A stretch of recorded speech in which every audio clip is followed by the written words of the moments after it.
આપણે આવી ગયા છીએ આજે સાંભલી. સાંભલી એટલે અમદાવાદથી માત્ર 125 કિલોમીટર દૂર. આજુબાજુ જોશો તો એવું લાગે છે કે કુદરતના ખોળે મસ્ત જગ્યાએ કોઈ જગ્યાએ આવી ગયા છીએ, પણ આ જગ્યા માત્ર ને માત્ર અમદાવાદથી 125 કિલોમીટર દૂર છે. માકડી માતાનું શક્તિધામ છે. અહીં ગાડી ગુફાની અંદર ફર્સ્ટ ટાઈમ આપણે એવું જોઈશું કે કોઈ માતાજી કેવની અંદર બેઠા છે. તો ગુફાની અંદર માતાજી છે, મેં જસ્ટ દર્શન કરીને આવ્યા છીએ. અને તમે આજુબાજુ ચારે બાજુ જોશો ને તો એકદમ સુંદર ખૂબસૂરત નજારા દેખાય છે તમને. પાછળ તમે જોશો તો અહીંયા મંદિર છે. અહીંયાથી મંદિર સ્ટાર્ટ થાય છે. એકચ્યુઅલી આની નીચે મંદિર છે, એટલે ગુફાની અંદર છે. અને ચારે બાજુ જોશો તો તમને મસ્ત હરિયાળી હરિયાળી દેખાશે.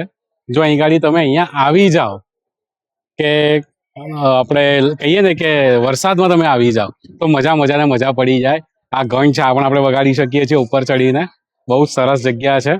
તો આપણે હવે આગળ પણ જોઈએ. આપણે એકદમ ઉપરથી વિડીયો લઈ રહ્યા છીએ, ટોપ પરથી. અને કદાચ ઇન્ટરનેશનલી કોઈ જગ્યા પર લાખો રૂપિયા ખર્ચો કરીને જાઓ તો આવા વ્યૂ ઘણી વાર નથી મળતા, જે અહીંયા મળી રહ્યા છે. સુંદર ખૂબસૂરત. આ બાજુ બહુ જ સરસ મજાની ઝીલ છે, એટલે કે તળાવ છે. અહીં ગાડી જોશો તો અબર તમને પાછળ દેખાશે.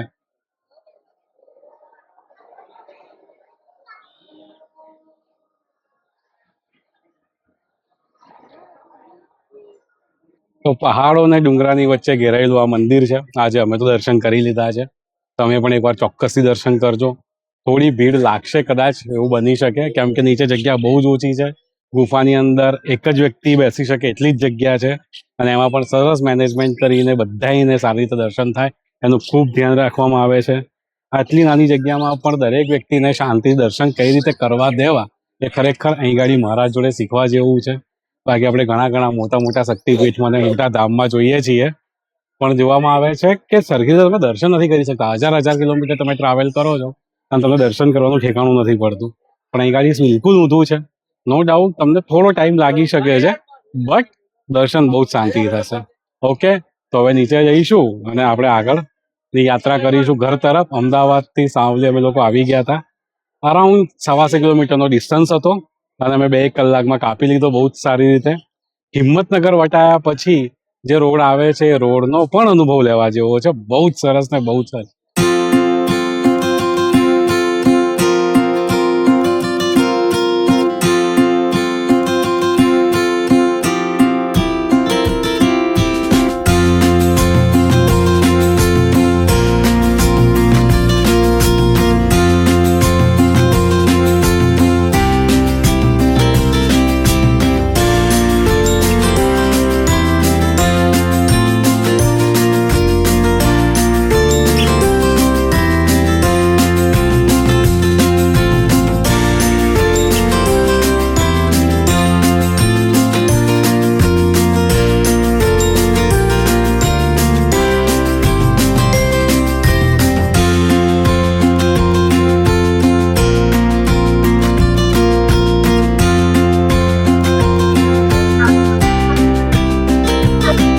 મિત્રો આજે છે ને આપણે આપણું પાકીટ ભૂલી ગયા હતા અહીં ગાડી પ્રસાદ લેતા. અને બહુ જ સારી વસ્તુ એ છે કે પાકીટ હું ભૂલી ગયો, મને પોતાને યાદ પણ નથી. અને જ્યાંથી મેં પ્રસાદ લીધો હતો ને ત્યાંથી આ જે ભાઈ દેખાય છે ને એ મને શોધતા આવ્યા પાકીટ આપવા માટે. આવીને મને કહી ગયા કે તમારું પાકીટ તમે ભૂલી ગયા છો, જોજો ખીચામાં. અને એમણે મને આપી દીધું. તો એમને આપણે થેન્ક યુ કહીશું, આભાર તમારો. અને જો તમે અહીં ગાડી સાવલી આવો તો એમને મળજો, ખરેખર બહુ છે. અને યસ, અહીં ગાડી પડી છે. પાણીની બોટલ અમે અહીંયાથી લીધી છે. દરેક વસ્તુ અહીંયાથી મળી રહી છે. અને ખાસ કરીને માતાજીની સુખડી આ જુઓ પ્રસાદ માટે. તો આ સુખડી તમે અહીંયાથી લઈ શકો છો, બહુ જ સરસ છે. અને અગેન આપણે હવે નીચે ઉતરીશું એમને આભાર કહીને. તો હવે આપણે નીચે ઉતરી રહ્યા છીએ. આ નીચે જવાનો રસ્તો છે, એક જ રસ્તો છે ઉપર જવાનો ને નીચે જવાનો. એટલે આપણે હવે જઈ રહ્યા છીએ સીધા નીચે. તો બહુ જ સારો એક્સપિરિયન્સ રહ્યો. અહીંયાથી હવે નીચે ઉતરી રહ્યા છીએ. પાછળ પથરા દેખાય છે મોટા, એટલે ડુંગરો છે ને ડુંગરો છે. અને આપણે હવે ધીરે ધીરે જઈ રહ્યા છે નીચે જઈશું અને પછી ગાડીથી સીધા ઘરે.